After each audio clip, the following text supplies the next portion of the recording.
How y'all doing? Alright, any questions before we get started? Alright. So, today is Wednesday, December 9th. We're going to, I at least showed you the formula for GPE is where we left off last time. So we're going to start using that today. Start showing how GPE and KE connects to each other, or can connect to each other via the process of doing work on objects. I mentioned last time that the homework and quiz are being delayed. I finally got around to actually doing that. I have made them due Monday the 14th. So we'll finish chapter 2 this week. They'll be due midnight on Monday, so you can bring in your questions to lecture. And then next week we'll be doing chapter 3, which is about the rotation. I don't remember. My numbering system is off. Nope, that's collisions. So next week is collisions. So, homework is due Monday at midnight. You will please be working on it. And we will continue where we left off. Does anyone have anything that they want or need to ask about first before we continue today? All right. So, last time we started discussing different forms of energy and how via the process of doing work, energy can change what state it is in, and it can change what object possesses it. We also looked at the formula for kinetic energy. Kinetic energy is the energy of motion. If mass is moving, it has kinetic energy. And typically when humans do work on some object, this is the type of energy that we are giving it. You make things move by doing work on them.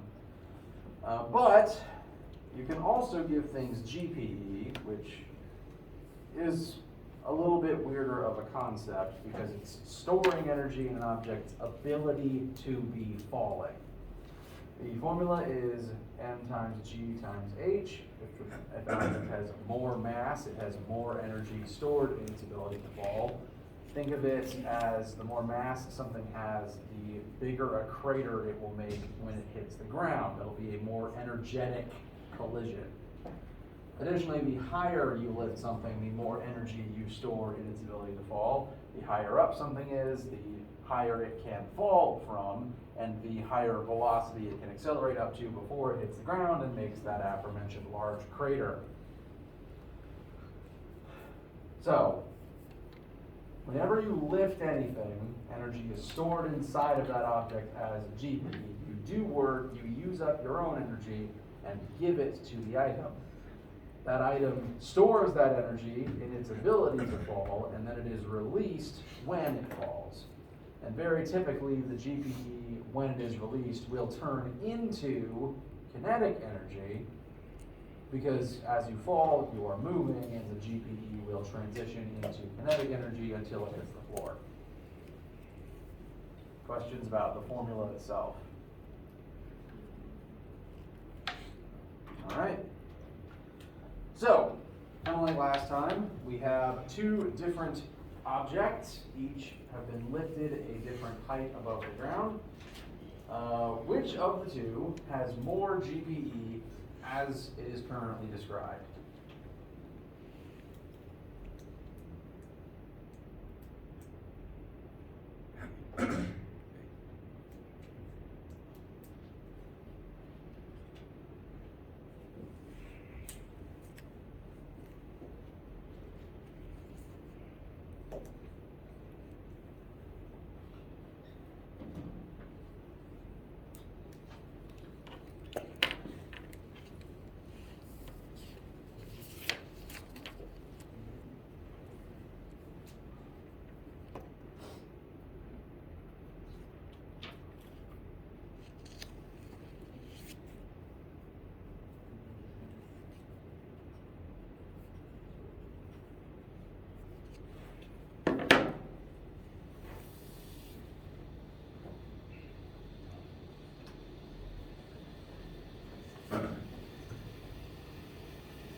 that very often.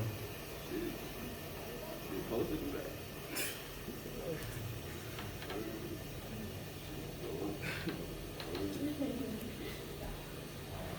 My guess is that's either air trying to squeeze through a space it wasn't meant to, or it's something to do with coolant pipes.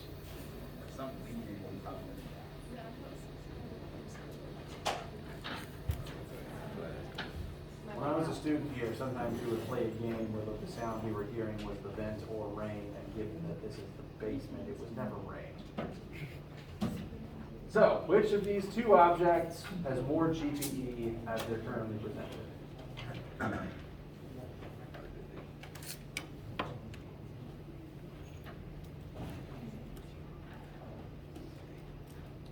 Object A. We have one vote for object A. Does anyone agree or disagree? Hey, A. All right. Sorry, say again. I said B. Okay. Got some for A, some for B. The secret to this one lies, again, in making sure your units are in the correct form. For both objects, we know their mass, we know their height, and we know the value of G. I hope I mentioned it last time. This particular formula, since energy is not a vector, no form of energy is a vector, GPE doesn't actually care about the negative that comes with gravity. And so I suppose actually if I wanted to write this as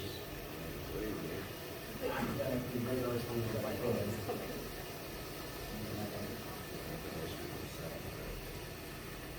I feel lightheaded. Legitimately?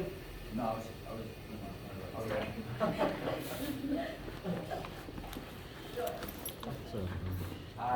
That continues a mess. If I was writing this as scientifically specific as I possibly could, I would put an absolute value around the G, because we don't actually care about the negative sign that normally comes from G, because that negative sign is a vector direction, and GPE is not a vector, so it does not care about that anymore.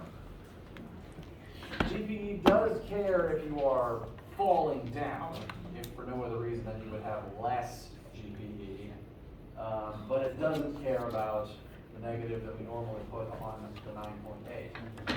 So ultimately we should get positive answers here for both. That negative is just going to fall away.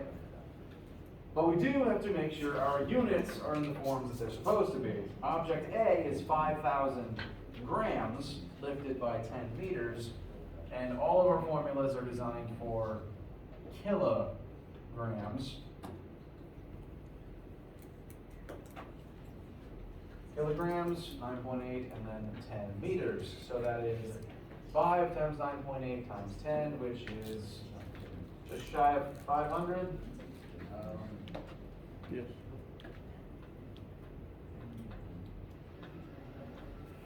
Wait, would that be 490? yeah. All right. 490 joules for object A. Object B, the mass is already listed in kilograms, so that's nice. But the height is listed in centimeters. So 10 centimeters becomes 0.1 meters. And so object B is going to come out to be only 98.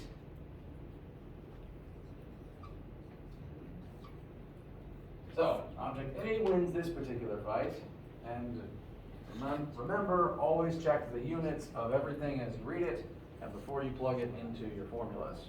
Yes? On the homework, there's one that's, it says it's released from a rest point of 16.5 meters above the ground and it ends up 1.2 meters above the ground. And I think this problem kind of 20 times, I still can't get the right answer. And I set it up like that, and then, but I subtracted the 16.5 and 1.2. Mm-hmm. Then I got 15.3, and I multiplied 9.8, 15.3, and then it was 2,050 kilograms. I multiplied that, and I still can't get the right answer. Can you email me about that? Because I can look at your specific numbers and work it out myself to double check what's going on.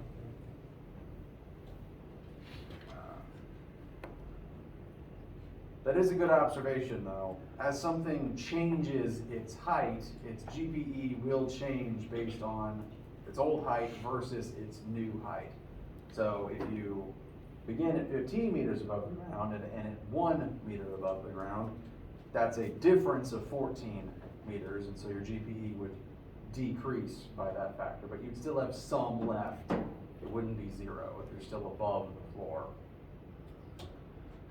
That said, GPE is kind of weird in that it does depend on your frame of reference. If we define all of our heights in terms of the floor, anything above this position has GPE, and everything on the level of this doesn't have any GPE. But technically speaking, everything on my table can fall further. So what height is zero just depends on your frame of reference. And it largely shouldn't be an issue whatever you set your frame of reference as. Like you could decide the ground is zero and anything beneath the ground just has a negative GPE because you would have to add work into it to get it back up to zero. That would be what that represents. Alternatively, you can just set the lowest point in the question at zero as well. Most of the time, though, there's going to be a definitive low point that is the ground that you can set as your zero height. But GPE is a little more subjective than KE for that reason. Question so far? Okay, so we'll look at another example together, and this one is a case of energy changing types. As mentioned, objects that have GPE have energy, and that energy wants to transform to some other state and be used. And frequently, when you let something fall, that GPE will turn into KE. Originally, you are not moving, but you have some height above the ground, and eventually, you will be moving very, very fast, but you'll be almost touching the floor, and your height will be zero. So the GPE transforms into KE as an object is falling. This is because as an object falls, gravity does work on that object, and whenever you do work, you transform energy. The process of doing work inherently transforms energy. Whenever you pick something up, I did work, I exerted a force, I lifted the object, and my muscles transformed the chemical energy stored inside of them into GPE in the calculator. And then when I let the calculator go, gravity transforms that GPE into KE. And then when the calculator hits the floor does work on the calculator, and it turns that KE into sound.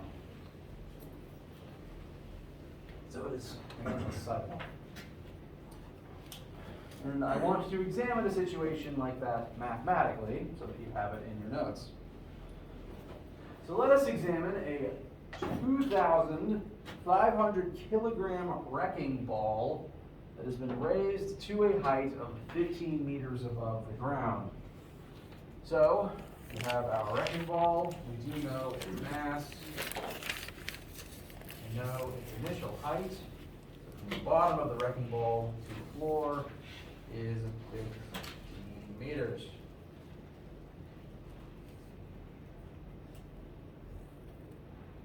Now, we are going in a minute to look at what happens as this wrecking ball falls. As it falls from its initial height down to a final height right here at the floor.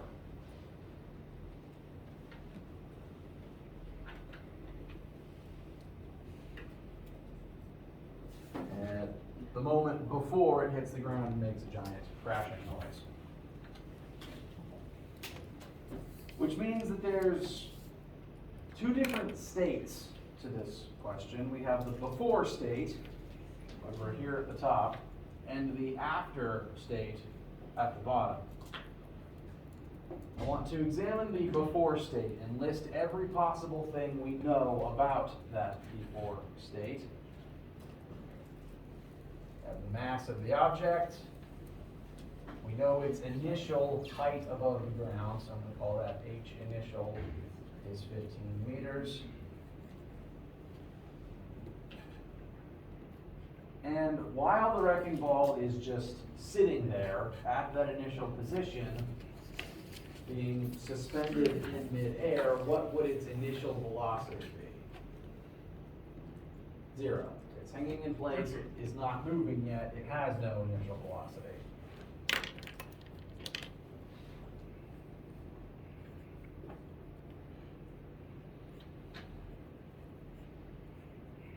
This is in contrast to how things would be at the very end. At the end point, and I want to think about this in terms of the moment right before a collision with the ground starts. If you were like watching this as a freeze frame camera, clicking forward slowly, one frame at a time, we'll be examining the moment, a split second before it actually makes contact with the ground and the actual crash starts. At that moment in time, the ball is technically moving at full speed. It hasn't actually touched the floor yet. It's moving as fast as it ever will, and then the crash starts, and then it slows down. So I want to think about this in terms of that maximum top speed final moment before kaboom. At that moment, that last possible moment, the mass of the ball is still the same.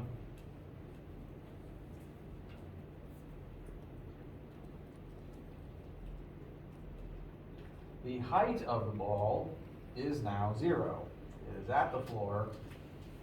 It is at functionally its lowest point, and all of that GPE has turned into some other form of energy. What we don't officially know yet is how fast it'll be moving at that last possible second.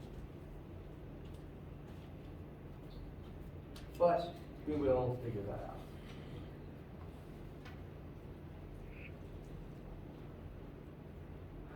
So, first question. How much GPE does the wrecking ball possess at its initial maximum starting height? So, in our initial state, where we are 15 meters above the ground, we can look at our GPE formula. I'm going to call this GPE initial because it represents at the beginning of the question. Our initial GPE will equal our mgh, so our mass times 9.8 times our height of 15 meters. A little bit of multiplication should give us a pretty big number. There's going to be a lot of energy in this thing. Yes? 367,500. Thank you very much.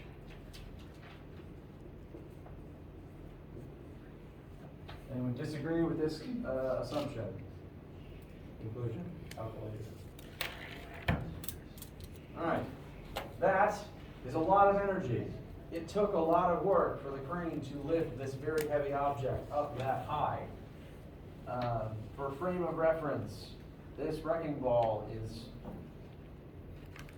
heavier than most large SUVs, frankly, and a height of 15 meters is about a 5-story building. So very heavy object was lifted very high in the air. It takes a lot of efforts to get it up there. That means the crane had to do at least this much work, use this much energy to get it up that high in the first place.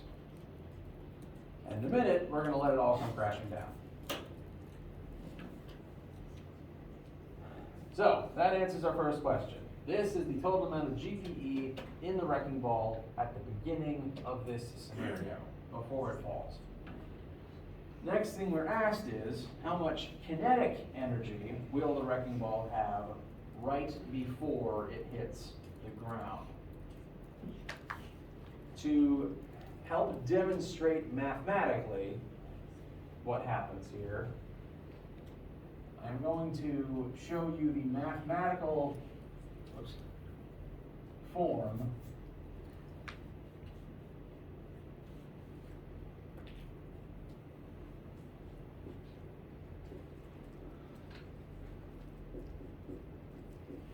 for the law of conservation of energy.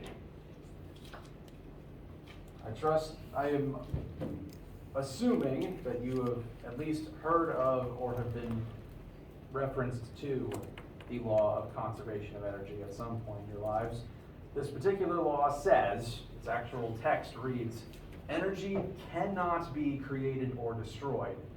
It can change states, it can change what object possesses it, it can change where it is, but if it exists, it must continue to exist in some way, shape, or form. And what this formula says is that the total amount of energy, so sigma energy in the initial phase of our experiment, must be equal to the total amount of energy in the system at the end point as well. The total amount of energy present does not change. It will change places and types, but the totals must add up to the same on each side. So, something for the formula sheet, something to put a big asterisk next to in your notebook. What we can use this for here right now is we can look at the various energy forms that exist initially and compare them to the energy forms at the end to see exactly where the energy goes. Initially, there's only two forms of energy that we've really examined so far.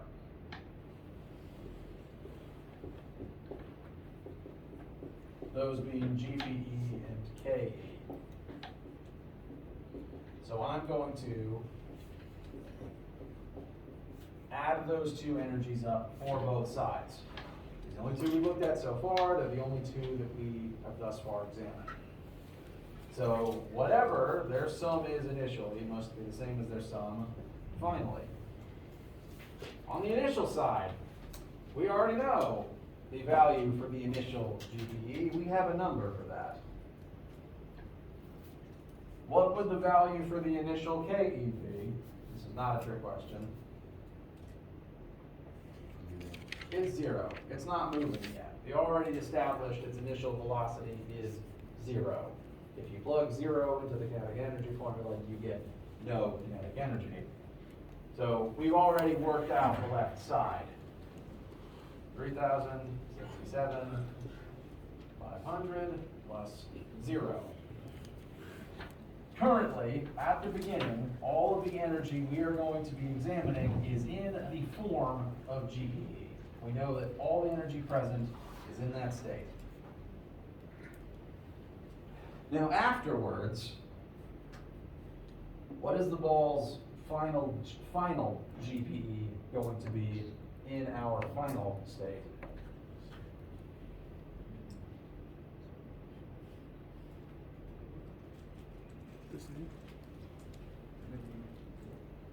It'll be 0.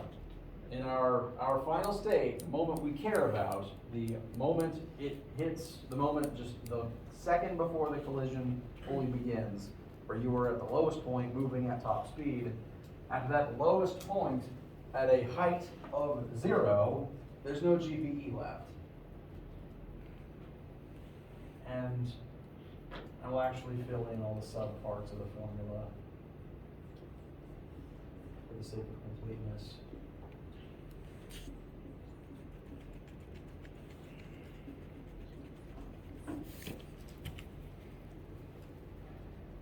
Initial KE is 0 because it wasn't moving. Final GPE is 0 because it is now at the ground. And that just leaves final kinetic energy. This is what we've been asked to find. We want to know how much kinetic energy the wrecking ball will have the moment before it hits the ground. And what this expression tells us is every single joule of that initial kinetic energy will turn into kinetic energy by the time it reaches the ground. As a fall completes itself, this process slowly, the energy sort of slowly drains from one to the other over the duration of a fall.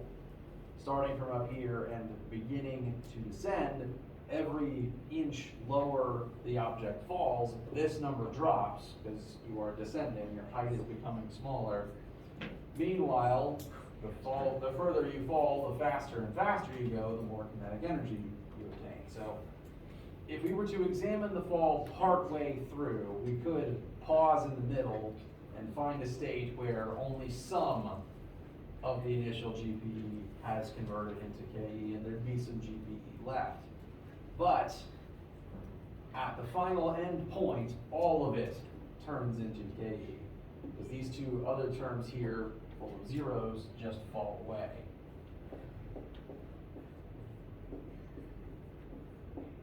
So the law of conservation of energy tells us that right before the wrecking ball hits the ground, all of the initial GPE will become KE.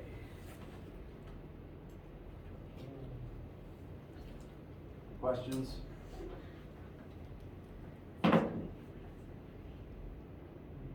What about when it hits the ground? The moment it hits the ground, we have begun a collision. And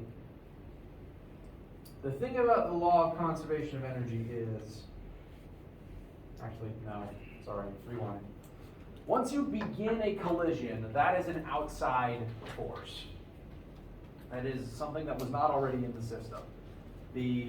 Just the falling doesn't factor the floor in. The wrecking ball doesn't really know or care where the floor is. It's just going to keep falling until something stops it. That floor, being the something, is an outside force, and once the collision starts, the situation begins to change in, at times, unpredictable ways. We'll be doing collision math next week, so we will examine more closely what happens next week, but the issue is that in a collision, energy tends to turn into forms we can't really measure well.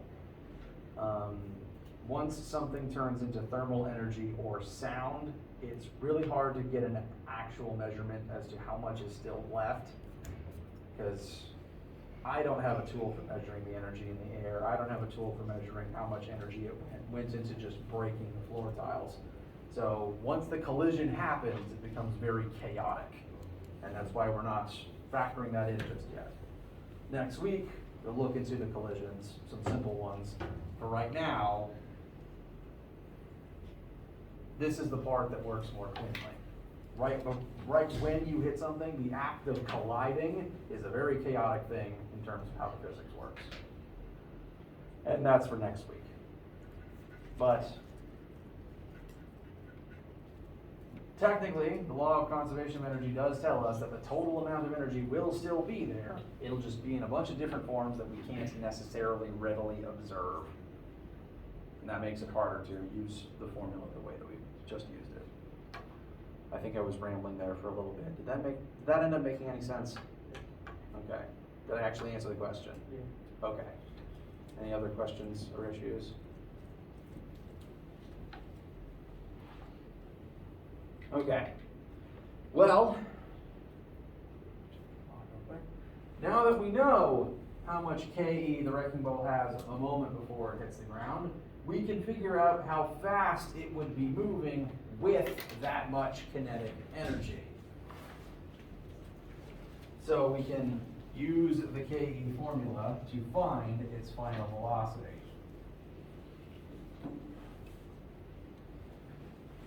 So KE final, we know a number for that, thanks to the law of conservation of energy. 367, 500 equals 1/2 times the mass of our wrecking ball times velocity squared. Velocity is our last unknown. That's what we're solving for, so we have to make sure to handle that square root properly.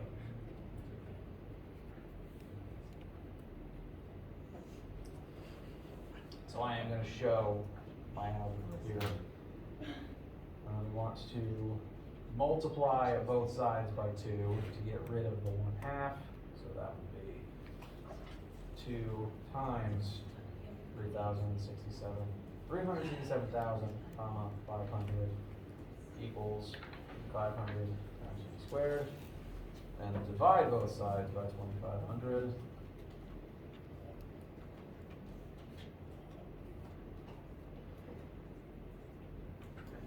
And that big old fraction is equal to v squared.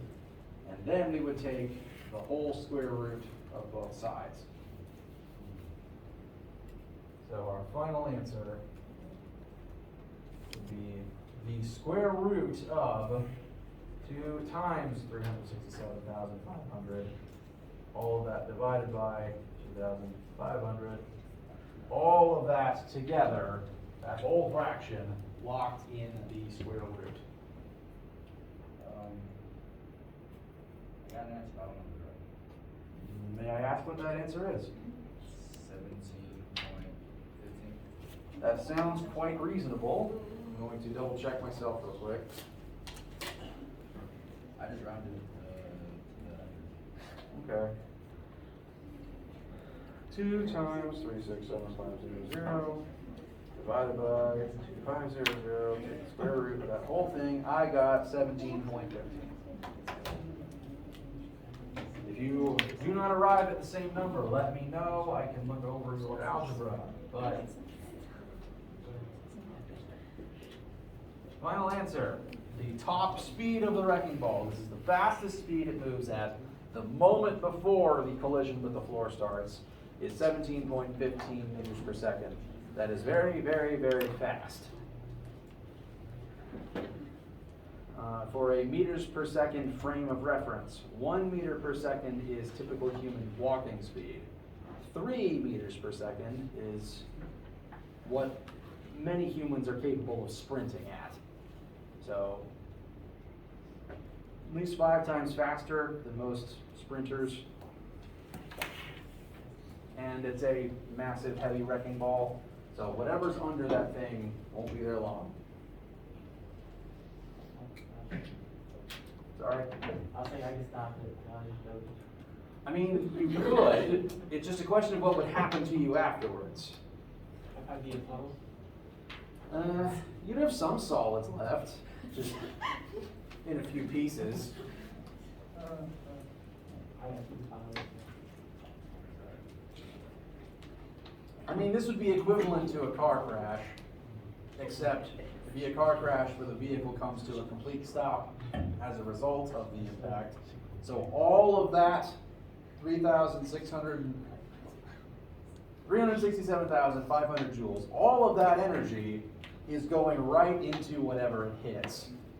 Because if the wrecking ball comes to a complete stop in the impact and it hits the floor, it's going to come to a complete stop. All of that energy goes somewhere, namely into whatever it hit. There are plenty of superheroes that can stop that. Plenty of superheroes that can. Just unless you know for certain you are one of them, don't try that.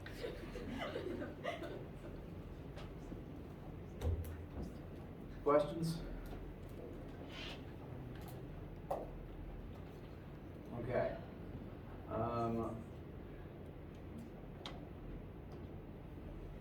Keep losing my train of thought. But what else is good for me? All right. So, we've been moving along through individual subtopics pretty quickly. I'd say the bulk, you can do the bulk of your homework by now. Pay especially close attention to this example, namely how the energy types convert between each other, how the law of conservation of energy allows that to happen, allows the energy to transfer states. There's 2 more additional concepts that are represented on the Chapter 2 homework. I want to introduce one of them now today before the end of class, and we will look at the last one on Friday.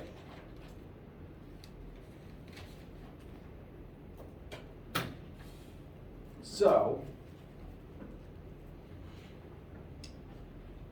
let's look back at this very large amount of energy real quick.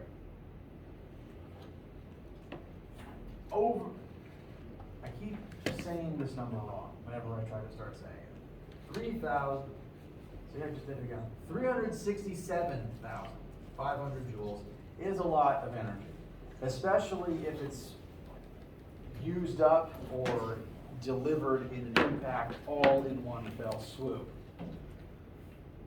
But if you think about it, the human body uses a lot of energy over the period of a day.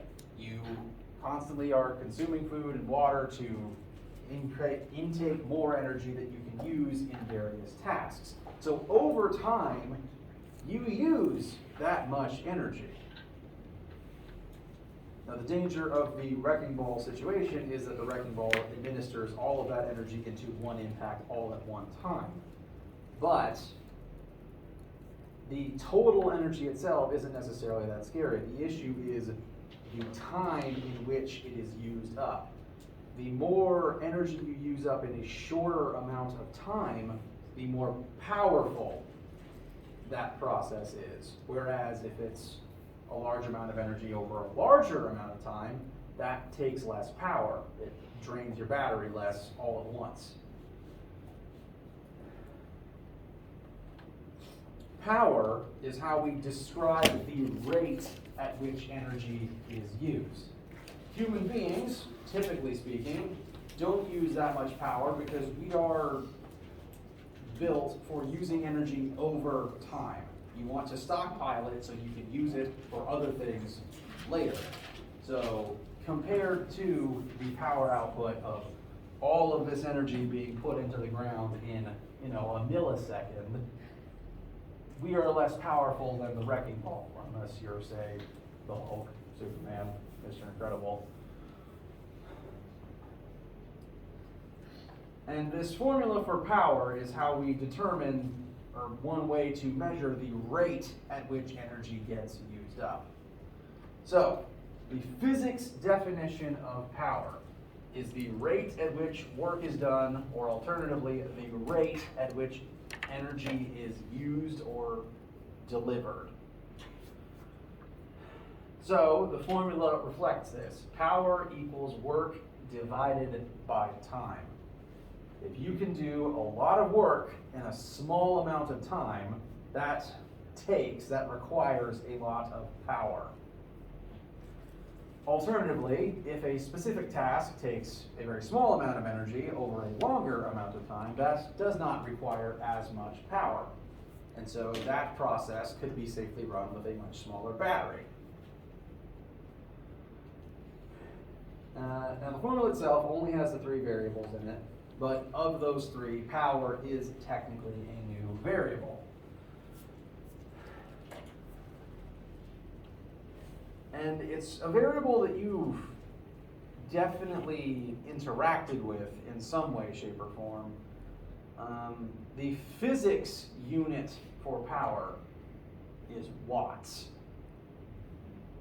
So most of the time in common English, when people say the word watt, you automatically jump to electricity, which isn't a wrong assumption.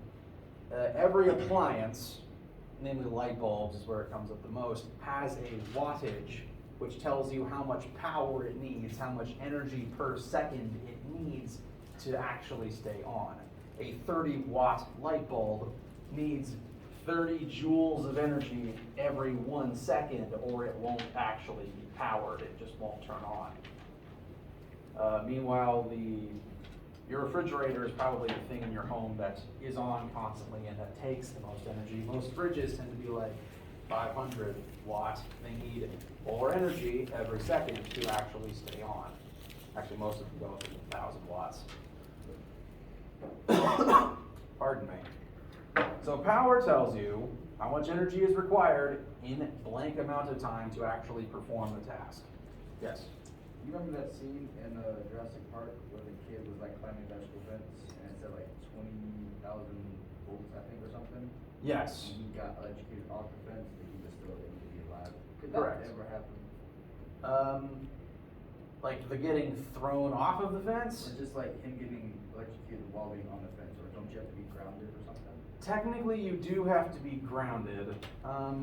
Now, the issue with that activity, if you were climbing up the wires of an electrical fence,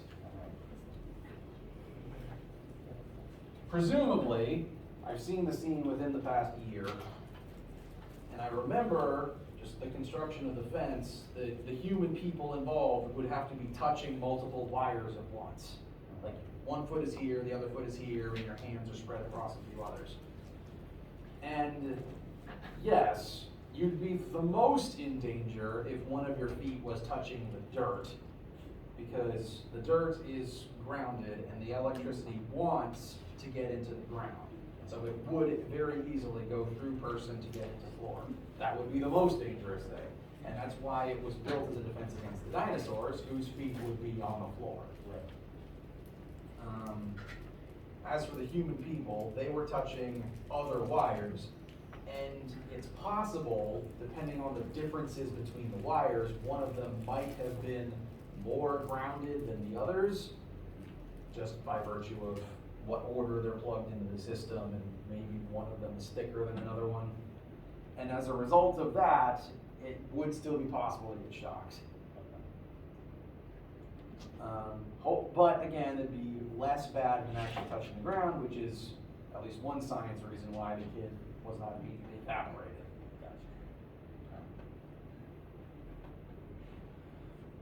As a result to electricity, again, power would describe energy per time. And so the danger of electrocution is if a lot of electrical energy passes through you in a short amount of time.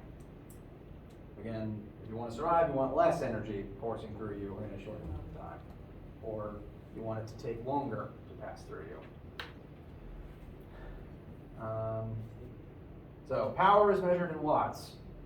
This at times can get a little confusing because watts is abbreviated to a W, and so is work.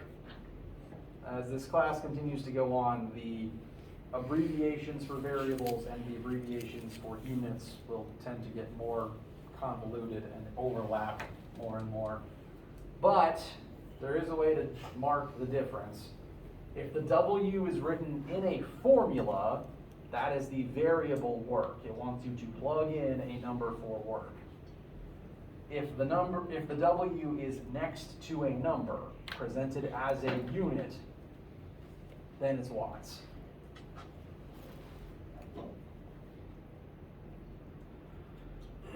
So, power is work over time. 1 watt is 1 joule per second. 1 watt of power requires you use 1 joule every single second. The more powerful you are, the more energy you can use up in a short amount of time. That also means you'll run out of batteries quicker, typically speaking.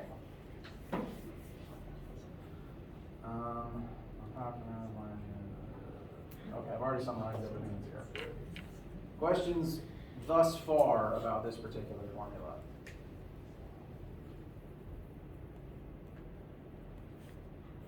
All right.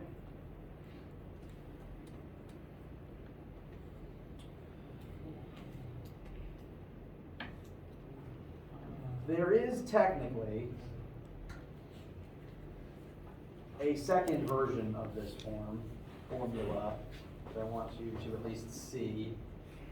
It is the same formula, just a different flavor of the same formula. Say, one is chocolate, one is vanilla.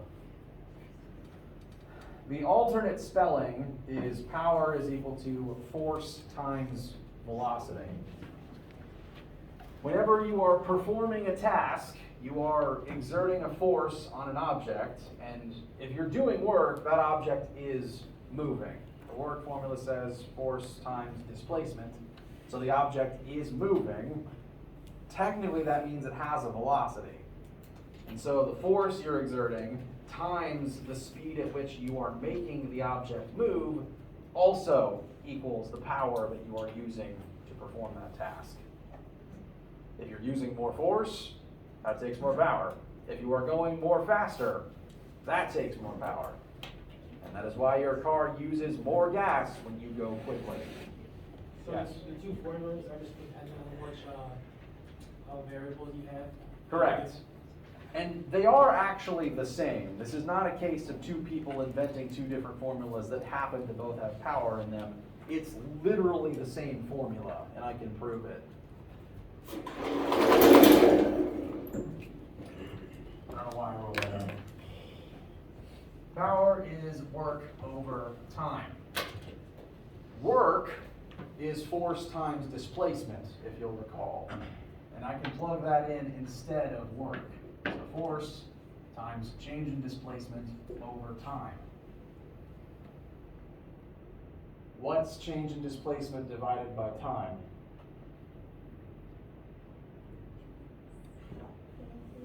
It's velocity. So we substituted in the formula for work, and now we can choose to instead substitute delta D over T using the formula for velocity. So it's literally the same formula, just a matter of perspective.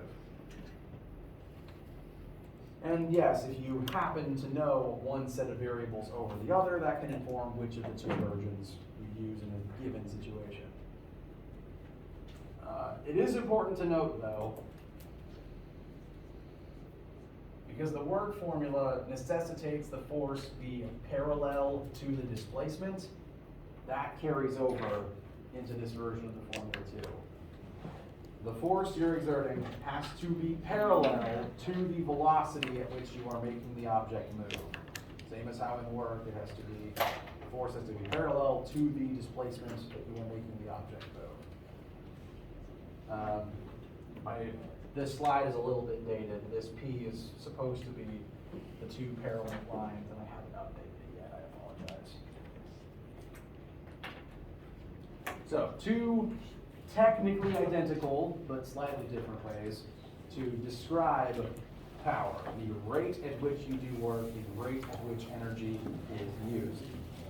I don't want to start a new example right here at the very end, so we will pick up next time utilizing these principles to examine the rate at which work is performed, and we will end with a cursory glance at the last concept of momentum.